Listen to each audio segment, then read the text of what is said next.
मेरा क्वेश्चन ये है कि आप एक मोहल्ले में जाए ना किसी, तो वहाँ पे एक मोहल्ले में तीन मस्जिदें होंगी, लेकिन वो तीनों आबाद नहीं होंगी और तीनों डिफरेंट फ़िरके के लोग ताल्लुक़ रखते होंगे उस मस्जिद से।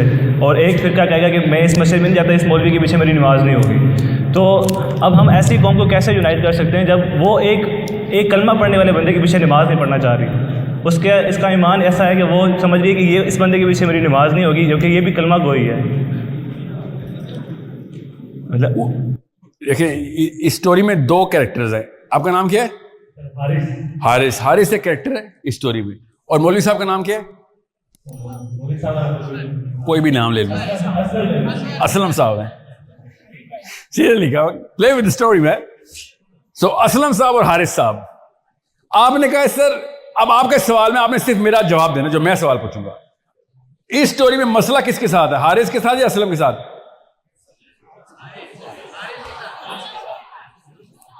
असलम के साथ। बस लगा देना किसी भी नाम। इस स्टोरी का विलन असलम नहीं है, इस स्टोरी का विलन हारिस है। समझ आइए? समझाता हूं, इसलिए आया था इधर, इसलिए तो मैं मुस्कुरा रहा हूं कि मेरा सेशन शुरू होने लगा, क्योंकि ये सवाल था मेरे सेशन का। किसको समझ आई है कि स्टोरी का विलन हारिस है? ये सवाल मैं लड़कियों से पूछना चाहता हूं।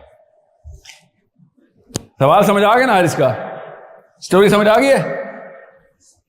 देखिए, न्यूटन के लॉ नहीं समझ आई, ये कैसे समझ आया आपको जी? इस स्टोरी में हारिस कैसे विलन है, ये सिंपल सा सवाल है। हाथ खड़ा करके समझ आ गया? जिसके जिम्मे काम हो और वो ना करे, वो विलन होता है ना। जिसको पता ही नहीं हो कि उसका क्या जिम्मा है, वो काम ना करे, वो ज्यादा बड़ा विलन होता है ना। तो आपको तो अल्लाह ने आवाज अंदर से लगवाई है कि मसला है, और आप सॉल्व करने की बजाय ब्लेम दे के आ गए। ब्लेम है ये कि सर मौलवी साहब फिरका वारियत फैलाते। जब 25 करोड़ बंदों को 25 मौलवी फिरका वारियत फैला रहे हो, तो कसूर किसका है? 25 करोड़ बंदों का, 25 बंदों का नहीं है। इस बात के वो आपसे पैसे लेते हैं, आपको पता है मौलवी साहब?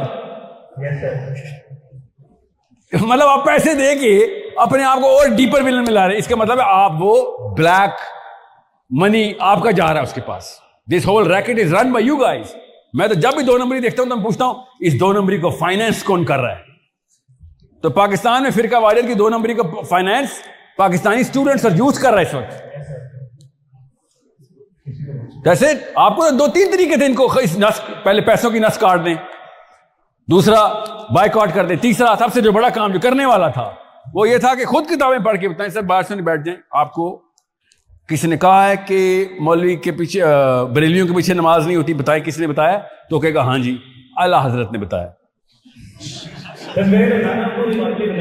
नहीं, वो वाले आला हजरत नहीं, इनके आला हजरत। बरेलियों के पीछे नमाज नहीं होती, आला हजरत थोड़ी बोलेंगे। वो तो कहते हैं देवबंदियों के पीछे नहीं होती। सो हर एक अपना अपना आला हजरत है। फिर आप उसके उस वक्त नफीस तरीके से आर्ग्यूमेंटेशन के थ्रू 2, 3, 4 दफा आपको अपनी बात पहुंचा दें। उसके बाद आपका काम है मोहल्ले को कंट्रोल करना। एक ऐसा बंदा जो कभी यूनिवर्सिटी स्कूल कॉलेज नहीं गया और वो वाकई में उर्दू भी सही नहीं बोलता और वाकई में उसको साइंस का नहीं पता, वो आपके मोहल्ले के अकीदे कंट्रोल करके बैठा हुआ है। आप सारी एजुकेशन लेने के बाद मोहल्ले में सबसे बद अकीदा आप हैं, तो कसूर आपका है ना फिर। मतलब एक छोटे से बच्चे के सामने एक बड़ा सा पहलवान आया हुआ है और वो कह रहा है सर मैं क्या करूं, वो बच्चा मुझे बहुत पिटाई करता है। आप सोचें तो सही। और मैं कहूं किधर पिटाई की? सर किधर नहीं मारा उसने मुझे। ये है जब आप हारिस जब बोलता है असलम के बारे में, तो मुझे ये तस्वीर नजर आती है। इसका मतलब क्या है? हाथी पता है ना कैसे टेम करते होते हैं? हाथी टेम करने का तरीका आता है ना। आपने देखा है सर्कस में हाथी ऐसे बैठ जाओ, हाथी बैठ जाता है। इतना सा एक छोटा सा पाकिस्तानी इतने बड़े अफ्रीकन हाथी को बिठा देता है, फिर कहता डांस कर। हाथी डांस कर रहा होता है। आपको कभी सोचा नहीं हाथी को अपने आप पर शर्म आनी चाहिए? वो होता क्या है, हाथी का जब बच्चा पैदा होता है ना, तो उस बच्चे के पैर में जंजीर बांध देते हैं और दीवार से लॉक कर देते हैं। वो बचपन में वो जंजीर तोड़ नहीं सकता, छोटा होता है हाथी। कोशिश करता है, फिर उसको यकीन आ रहा था कि ये जंजीर टूटने वाली नहीं है, खाना भी देते हैं ये लोग, पानी भी पिलाते हैं और जंजीर नहीं तोड़ने देते, तो बस ठीक है, यही लाइफ है। वो बड़ा हो जाता है तो वो ऐसे भी करेगा तो जंजीर टूट जाएगी, मगर उसको बचपन का पता होता है जंजीर नहीं टूटनी, बड़े अगर ट्राई भी नहीं करता वो। आप पता चला बार बार अम्मी अम्मी क्यों कह रहा हूं या अब्बू अब्बू, उन्होंने जब आप छोटे थे मैं और आप, तब वो जंजीर बांधी हुई थी। ये आपकी एज के सवाल ही नहीं है, ये 4 साल के बच्चे के सवाल है। जब 22 साल का गबरू जवान यूनिवर्सिटी की डिग्री के बाद ये सवाल कर रहा है तो मैं हैरत में पड़ जाता हूं कि सर इतने बड़े पहलवान इतनी से छोटे से बोने से डर गए हो। तो विलन कौन है? विलन हारिस है। अब सबसे पहले इस साइकोलॉजी की सर्जरी करते हैं। Let's do a little surgery. Islam ने एक चीज सबसे पहले खत्म कर दी थी। नबी इस्लाम की तरबिया में साहबा एक काम कभी भी नहीं करते थे, और वो क्या काम था कि जब भी कोई मसला होगा they will do everything but just one act, और वो था कि इसका ब्लेम किसी पे डाल दें। They will never ever ever blame कि ये इसकी वजह से हुआ या मैं जिम्मेदार नहीं ये जिम्मेदार है। They will never blame. एक भी साहबी की तमाम लाइफ स्टोरी उठा लें, वो ब्लेम लेता आया हुआ नजर आएगा। और आप तो यूनिवर्सिटी के लड़के हैं, आपको तो पता है कि जब भी कोई यूनिवर्सिटी में लड़का किसी की शिकायत लगा देता है तो उस लड़के के क्या हालात होते हैं हम सबको पता है। आजकल ये फैशन तो नहीं बन गया शिकायत लगाना, कुछ ये भी नहीं पता ना अगली नस्ल ने ये वाली हरकतें भी ना शुरू कर दी। You guys do not like the snatches, right? जब कोई घर का भेदी क्लास फेलो जाके टीचर को कुछ बता देता है तो उसके बाद उस लड़के की हालत खराब कर देते हैं ना आप लोग। अभी भी कर रहे हैं या फिर बनती है उसकी हालत खराब होगी? ठीक है। अब वो क्यों? क्योंकि इस्लाम ने बेसिक साइकोलॉजी को समझाते हुए बताया था कि जब आप बचपन से ये पता होगा कि भाई हर गलती का जिम्मा मेरा है, तो मैं 10 टाइम्स द मैन बन जाऊंगा। मैं कब किसी को ब्लेम कर ही नहीं सकता, तो इसका मतलब है आपका भी दो नंबरी काम मुझे ठीक करना पड़ेगा, आपका भी गलती मुझे उठाना पड़ेगा, आपकी गलती मुझे ठीक करनी पड़ेगी और अपनी भी, because we are all connected. हम एक ही जगह पे, एक मोहल्ले में, एक टीम में और वरेवर, एक यूनिवर्सिटी और एक कॉलेज में। अब जब भी मसला होगा मैं ये नहीं कहता सर इस वजह से काम नहीं हुआ बिकॉज ये वाला बंदा मेरी टीम में था। No, that's not allowed in Islam. That is the inferior psychology.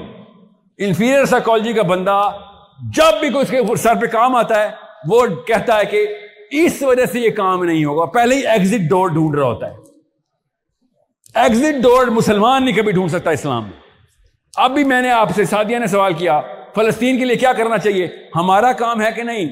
सबसे पहले मस्जिद से आवाज आई हमारा काम नहीं है। क्या कर दिया उन्होंने? पार्लियामेंट हाउस पे डाल दिया, आर्मी पे डाल दिया। समझ रहे? आपसे पूछूं आप भी कहेंगे सर हमारा काम तो नहीं है। अब तो ये हालात हो गए हैं, अल्लाह की कसम ये हालात हो गए हैं, फिर अल्लाह की कसम ये हालात हो गए हैं कि लड़कियां ज्यादा जर्री हो गई हैं कि मुझे फलस्तीन भेज दो, मुझसे नहीं देखे जा रहे हो, और लड़के कह रहे नवाज शरीफ का काम है सर। ये पहली दफा ऐसे हालात हुए। क्यों?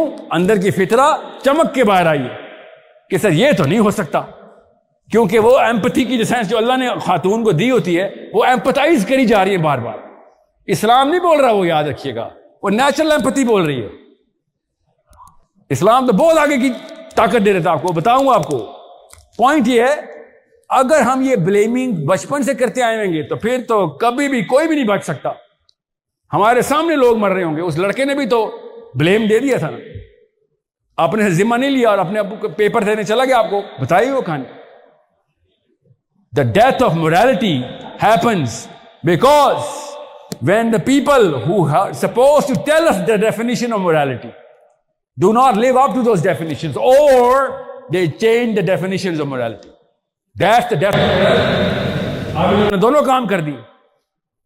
हमारे बड़ों ने सबूत दे दिया है कि भाई मोरालिटी का मसला नहीं है फलस्तीन, पॉलिटिक्स का मसला है।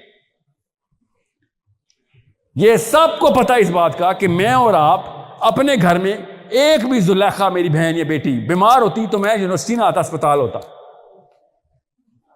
और खुदा न खास्ता वो मर रही होती तो फिर तो पता नहीं मैं क्या कर रहा होता। मगर हमारी मोरालिटी चैलेंज नहीं हो रही अंदर से कि 33,000 जुलेखा मर चुकी हैं, 37,000, 37 नहीं, 3700 नहीं, 3,700 नहीं, 30,000 प्लस 7,000।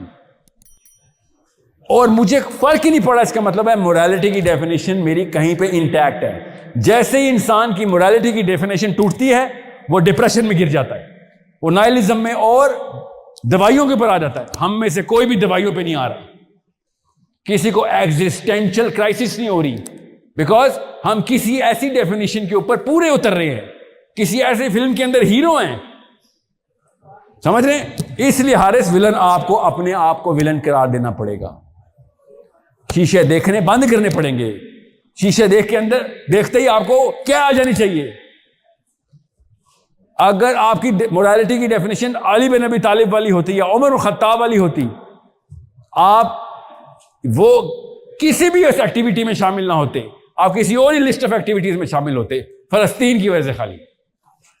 और फलस्तीन तो बहुत बड़ा केस है, हम तो पाकिस्तानी हैं, हमारे ऊपर तो रोज इतलाक हो जाता है कोई ना कोई 2 नंबरी का।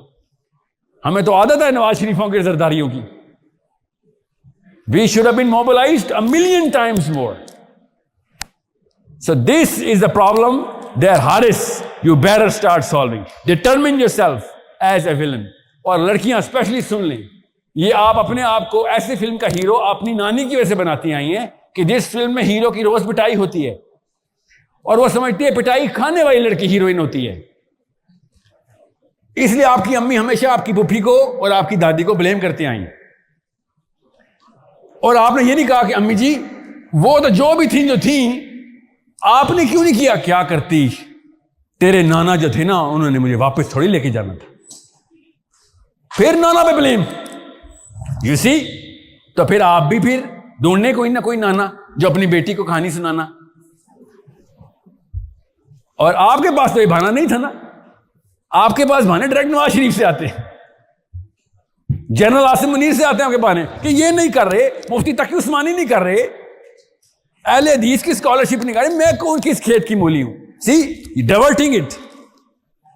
दैट्स व्हाई आपकी जनरेशन में we who are not yet 30, you should have absolutely no excuse. आप मेरे गिरबान चाक कर रहे होने चाहिए, मौलवी साहब के भी, प्रोफेसर साहब के भी। सर ये 1 मिनट रुक जाए, कुछ समझ नहीं आ रही। आप भी ठीक और फलस्तीनी भी ठीक एक वक्त में नहीं हो सकते। This is not possible.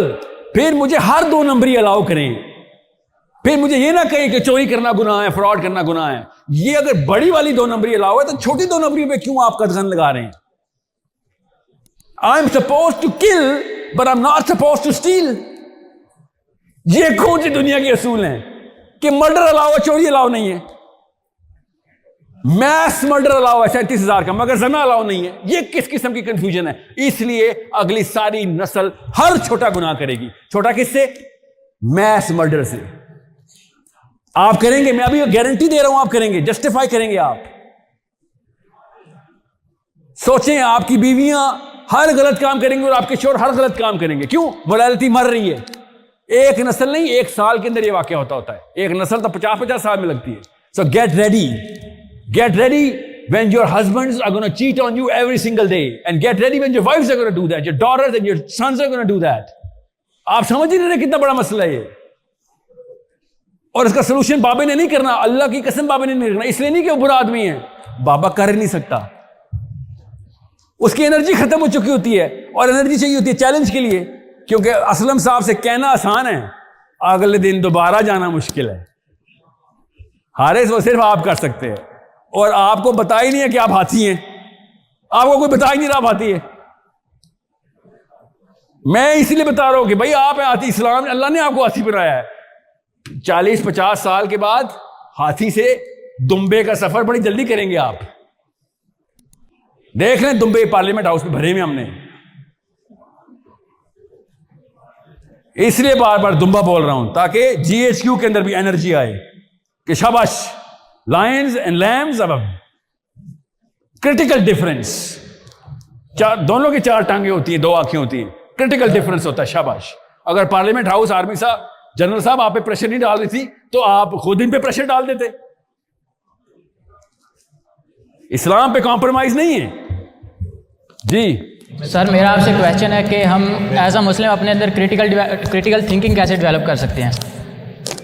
Challenge बेटा, चैलेंज। क्रिटिकल थिंकिंग चैलेंज से आप सबसे पहले टीचर को चैलेंज करें, मगर तमीज से। ये क्रिटिकल थिंकिंग के साथ एक खास एरोगेंस आती होती है, याद रखना। वो किबर अल्लाह को नहीं पसंद, बदतमीजी ना कर देना किसी बड़े से।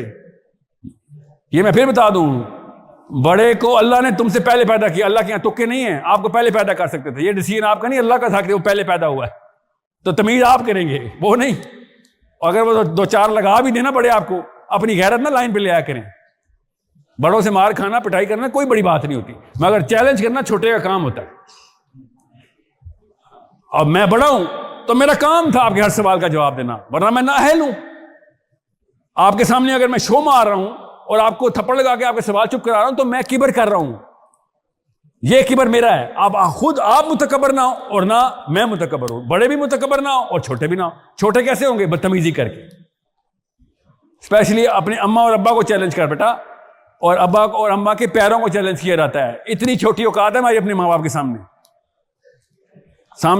आंखों में आंखें डाल के देखने के लिए नहीं आया अपने माँ बाप के यहाँ। बेटर स्टे विद जहां आपकी लिमिट है, और वो आपकी माँ के पैर और बाप के पैर है। चैलेंज लेकिन नहीं छोड़ना। क्यों? उनको नहीं बचाना,